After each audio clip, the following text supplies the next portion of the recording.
I spent this whole week sitting with the question Leo left at the end of last episode. What is that thing already there before language, before names, before desire? I tried for several days, and I noticed something strange. I couldn't reach it through thinking, because thinking itself somehow comes after it. Every time I tried to grab it, my hand was reaching into open air. The hand was moving, but the air was never held.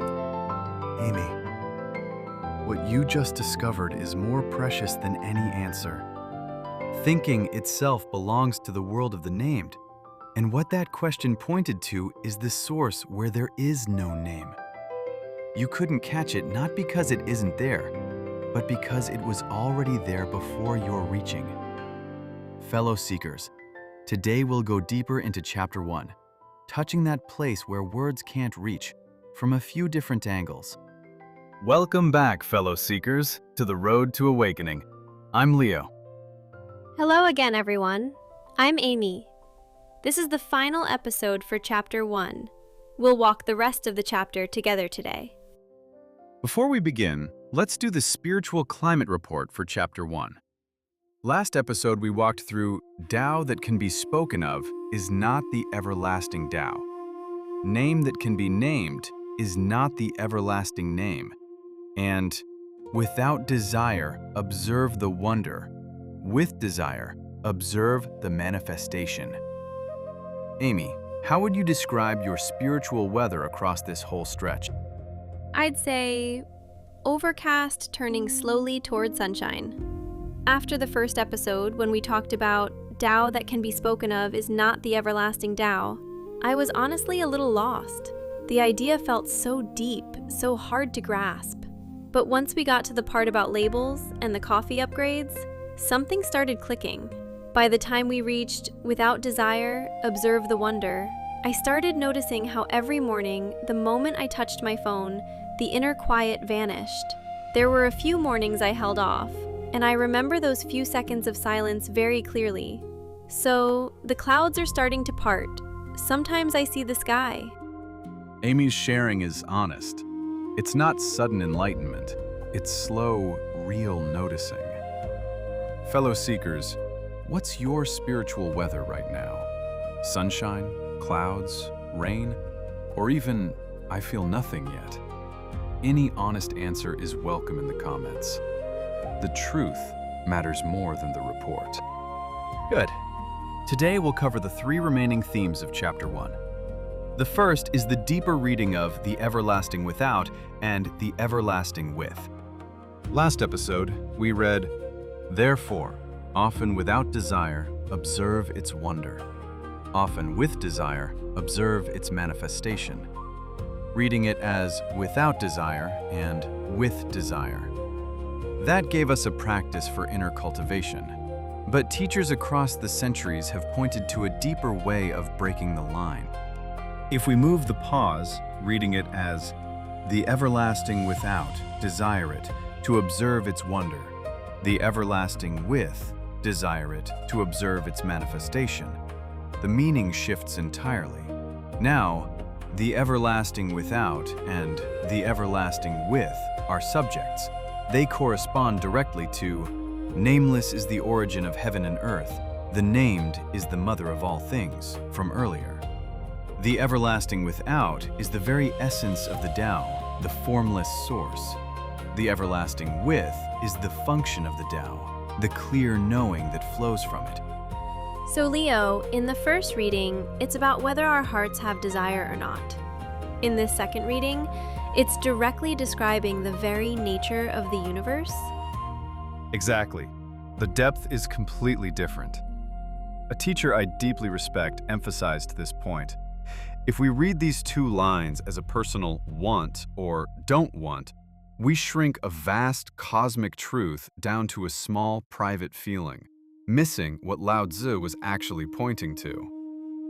The everlasting without is the unborn, undying, true heart, the Buddha nature, the self nature, formless like empty space. The everlasting with is the function that this nature always has, a clear, luminous knowing, an awareness that never goes away. Together, they are the complete reality of who we are. So without doesn't mean there's nothing there. It's saying the essence is empty, like space. And with doesn't mean there's a thing. It's saying the function is always working. Precisely. Fellow seekers, here's another image. The everlasting without is like the mirror itself. The mirror has no shape, no color, no fixed image. The everlasting with is the mirror's reflecting. Whatever appears, the mirror shows it clearly. The mirror's body is empty. The mirror's function is always present. Our true heart is exactly like this, empty yet luminous, formless yet brightly aware. Now, how do we observe this nature in daily life? A teacher I admire used a beautiful image to describe it: the master and the servants. Fellow seekers, Our spiritual nature is like the master of the house, and our six senses, eyes, ears, nose, tongue, body, and thinking mind, are like six servants who live with the master. when the master sits in his place, presiding over the household, the servants each do their task and follow his commands. Everything runs harmoniously and in order. This is observing the wonder, the state where the unborn, undying true heart is in charge. But what happens most days? The master leaves his seat. The six servants run wild. The eyes chase whatever is bright. The ears chase gossip. The thinking mind runs off, planning tomorrow, regretting yesterday. Monkey mind, climbing every external branch. Then the servants are running the house. Leo, I feel like every day in my life is servants running the house. The moment I open my eyes in the morning, I reach for the phone. Eyes are scrolling, brain is making lists, ears are listening for notifications. The master hasn't even gotten out of bed. Amy, that's so accurate. Fellow seekers, almost every one of us lives like this every day. Six senses in charge, the master absent. So what's the practice? This is exactly where observing the manifestation lives in daily life. The moment you notice the heart has wandered, thoughts scattered, senses chasing outward, at that very moment, you call those wandering servants back to the master, back to obey orders. Observing the wonder is the sudden flash, the master simply being there. Observing the manifestation is the slow training, again and again, calling the wandering heart home. The two work together. Wonder is the goal. Manifestation is the road home. I just felt something while you were saying that. Every time I see that my heart has wandered, that very seeing, isn't that already the master at work? Amy, that observation is profound. Fellow seekers, hear this carefully. The awareness that can see thoughts running is not another thought. That awareness is the master. Thoughts are servants. The servants are always running, but the master is always watching. That moment when you say, "Oh, I just got distracted." The clear, calm seeing that did not get pulled into any of the thoughts, that is the self-nature. That is the Buddha nature. The core practice in modern mindfulness psychology, observing your thoughts non-judgmentally, is pointing at exactly the same thing. Not suppressing thoughts, not scolding yourself for being distracted, because that scolding is itself another servant running. We just clearly know a thought arose, the heart wandered, the master stepped away. Just see it. That seeing is the master returning to the seat. So the goal isn't having no thoughts. It isn't. Thoughts come and go. That's their nature. The point is not whether thoughts exist, but who's in charge. If the thoughts pull you along, the servants are running the house. If you watch the thoughts come and go without following them, the master is in his seat. A teacher described the journey of observing the wonder, the inward path, in beautiful detail. He said when we turn inward with a heart free of desire, we move through a series of transformations. From inner chaos, we pass into stillness. From stillness into joy. From joy into clarity. From clarity into compassion. From compassion into wisdom. From wisdom into something even vaster. Layer upon layer, the inward path keeps unfolding. Leo, I used to think practice was just sitting still and not moving. Hearing this, I realized the inward path has so many layers. Yes, the world outside is vast. The world inside is just as vast, but in depth. Now, fellow seekers, have you noticed something? Without and with, observing the wonder and observing the manifestation. The master and the servants, we keep speaking in pairs. Lao Tzu is about to tell us that all these pairs that look opposite are actually one and the same. We move now to the next line. These two come from the same source, yet they bear different names. Together they are called the profound mystery. Without and with. Wonder and manifestation. They look like two things, but Lao Tzu says they come from the same source with only different names. It's like steam and ice. They look completely different, but they are both water. Being and non-being in the Tao were never two opposing sides. Zhuangzi was once asked by a man named Dung, "Where's the Tao?" Zhuangzi said, "It is in the ants and crickets." Dongguo was startled. "How can it be so low?" Zhuangzi said, "It is in the broken roof tiles." Dongguo was even more shocked. Zhuangzi went on, "It is in the urine and dung." Dongguo was speechless. How could the Tao be even more lowly? But Zhuangzi's point was exactly this. The Tao is everywhere, with no separation between high and low, no choosing of refined over coarse.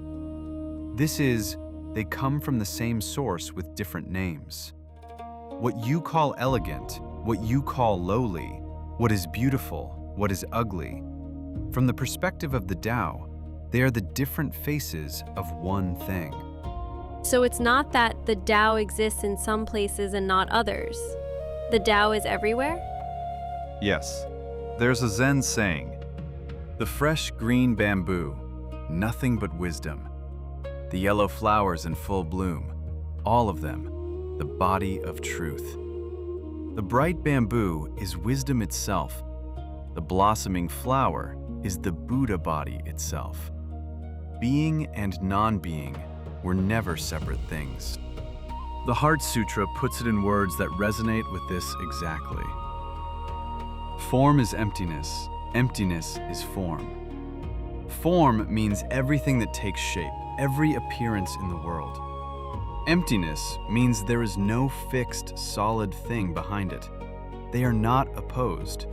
Within form, there is emptiness. Within emptiness, there is form. This is precisely Lao Tzu's, they come from the same source with different names. Leo, when I hear form is emptiness, I always have a question. If everything is empty, what's the point of anything we do? Doesn't that fall into nihilism? Amy, that's exactly the worry many people have when they meet emptiness for the first time. But the emptiness Lao Tzu and the Buddhists speak of is not nothing exists. Emptiness means there is no fixed, unchanging essence to anything. Everything is in flux. Everything is flowing. Precisely because things are empty, new things can keep arising. Empty space can hold anything because it isn't anything in particular. Emptiness is not the denial of life. Emptiness is what makes endless possibility possible. Fellow seekers, if the road to awakening is helping you, please take a moment to like, subscribe, and share with someone who might be walking a similar path. Your one small action could carry this wisdom to a heart that is searching.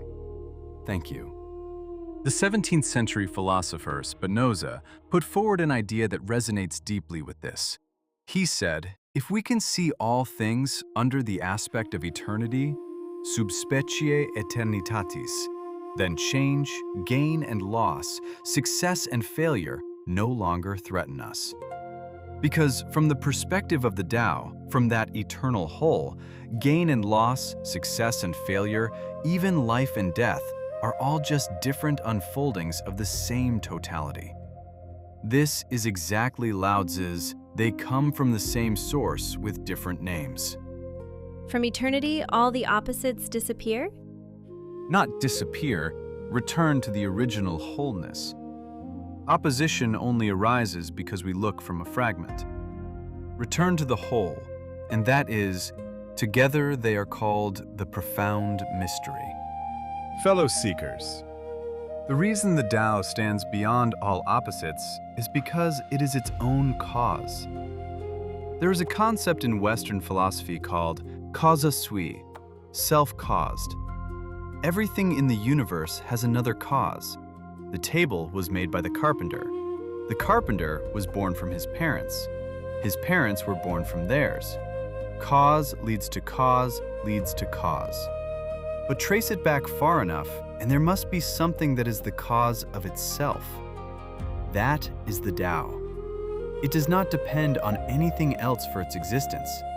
So it is independent and unchanging, moving everywhere, never failing, eternally present, never ceasing. When I hear self-caused, I suddenly feel it's the same as the totality we talked about last episode. The totality doesn't need anything outside to explain it, because it is everything. Amy, that's a beautiful connection. The totality is the self-caused.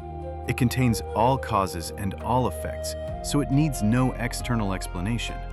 And what Lao Tzu calls the Tao is exactly this totality.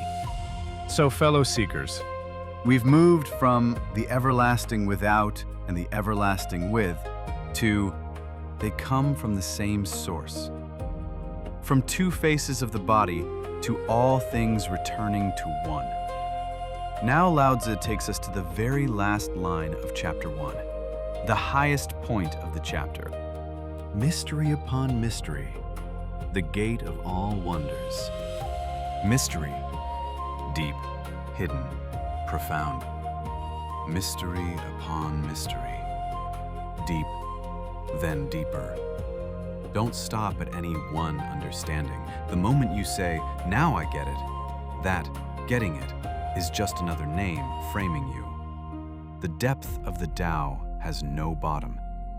The sixth patriarch, Hui-neng, wrote 2 lines that resonate exactly with this whole chapter. Fundamentally, there is not one thing. Where could dust possibly cling? That is, the everlasting without. The body of the Tao is empty, undisturbed, holding nothing.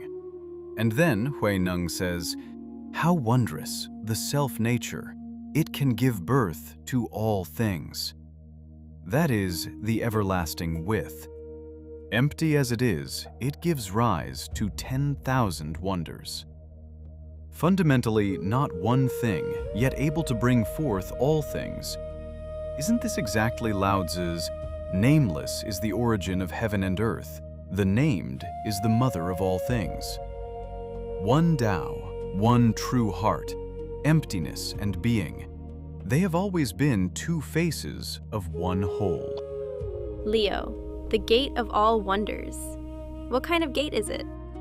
Fellow seekers, Lao Tzu chose his word with great precision. Gate. Not a destination, not an answer, not a conclusion, a doorway. And it is a gate that opens inward. In the Heavenly Way tradition, this gate has a very specific name, the Holy Gate.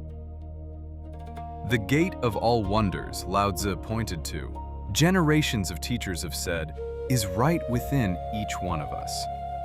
The self-nature that gives birth to all things that Hui-neng described, It is right there. The undivided wholeness that Zhuangzi called Hun Tun before any opening was bored. It is there too. Modern science has discovered black holes, forces in the universe that pull all matter into themselves. Scientists have long looked for the opposite, a white hole, some endless source pouring out matter and energy. A teacher I admire said, "That white hole is not in some distant galaxy. It is right inside each one of us. The moment we are willing to turn around, to bring the master back to the seat, to release every entanglement, to let every thought settle for one breath, the clear, luminous awareness that is left, that is the white hole of the universe. That is the gate of all wonders." The 20th century philosopher Ludwig Wittgenstein closed his most famous work with a single sentence: "Whereof one cannot speak, thereof one must be silent." For 2,000 years, Western philosophy had tried to speak about everything. At the end of his life's deepest book, Wittgenstein finally said, "The most important things words cannot reach. The only honest response is silence." Lao Tzu began Chapter 1 with the same recognition. Tao that can be spoken of is not the everlasting Tao. The East and the West, walking different paths, arrived at the same gate. I'm noticing something strange right now. Everything we talked about today seems to point to the same place. The thing language can't reach. The thing before names. The aliveness once desire is released. The master returning to the seat. The whole seen from eternity. The white hole inside. They all seem to be one place. Amy, you've named what the entire chapter is doing. In just a few short lines, Lao Tzu is pointing again and again, from many angles, at one place. And that place is not far away. It is right here, in the heart that is quietly listening at this very moment. Now, fellow seekers, the assignment for Chapter 1. First step. Starting tonight, give yourself 5 minutes before sleep. Take everything that happened today, your accomplishments, frustrations, conflicts, joys, and tell yourself softly, all of this belongs to the world of the named. Today is now finished. Then close your eyes. Let your heart slowly settle back into that quiet that has no name. Let consciousness return to zero until you fall asleep. Second step. Tomorrow morning, the very first second after you wake, before consciousness fully rises, before you reach for your phone, before the lists start, pause. Don't think about what you have to do. Just stay in that 1 second longer. Feel the moment that has no name yet, no role yet, no identity yet. Just 1 second. I love this assignment. Morning and evening, once each. One is releasing, one is returning to zero. Fellow seekers, these 2 small acts are a daily practice. 1 round of observing the manifestation, walking from the world of names back to the nameless source. And 1 round of observing the wonder, letting the master sit in his seat for a moment. It doesn't need to be long. Sincerity is enough. And finally, fellow seekers, 1 last question for you to carry. You don't have to answer. Just let it sit with you. Lao Tzu says, "Mystery upon mystery, the gate of all wonders." If that gate is right within you, then at this moment, is it open or is it closed? Don't rush to answer. Just let this question keep you quiet company. I want to carry this question too, and let it sit. Fellow seekers, what is your spiritual weather right now?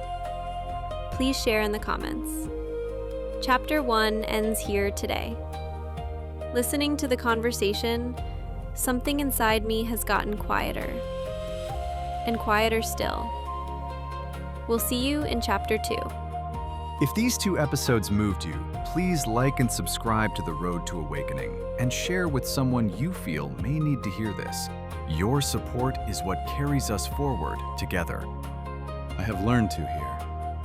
If there are mistakes or unworthy interpretations in my analysis, I sincerely ask the heavenly Buddhas, Bodhisattvas, and saints for their compassionate forgiveness. Gratitude for the grace of heaven and virtue of teachers. Thank you, fellow seekers. See you next time. Gratitude for the grace of heaven. Thank you for listening. See you next time.